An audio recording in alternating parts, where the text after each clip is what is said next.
حضرت سعدی رحمت اللہ علیہ بیان فرماتے ہیں، ایک دن میں سرزمین رودبار میں تھا کہ اچانک ایک شخص میرے سامنے آ گیا جو چیتے پر سوار تھا۔ میری نگاہ اس پر پڑی تو میں خوف سے تھر تھر کانپنے لگا۔ اس شخص نے میری حالت دیکھی تو مسکراتے ہوئے بولا، اے سعدی، مجھے چیتے پر سوار دیکھ کر حیران نہ ہو۔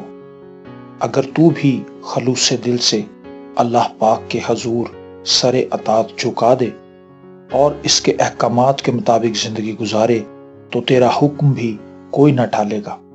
اس طرح سب تیرے فرما بردار بن جائیں گے۔ جو خدا کی اطاعت کرتا ہے دوسرے اس کی اطاعت کرتے ہیں۔ اس شخص نے سلسلہ کلام جاری رکھتے ہوئے کہا، جب بادشاہ خدا کا حکم بردار بندہ بن جاتا ہے تو خدا اس کا مددگار اور محافظ بن جاتا ہے، اور جب خدا دوست بن جائے تو پھر یہ بات ممکن ہی نہیں کہ وہ اپنے دوست کو کسی دشمن کے حوالے کر دے۔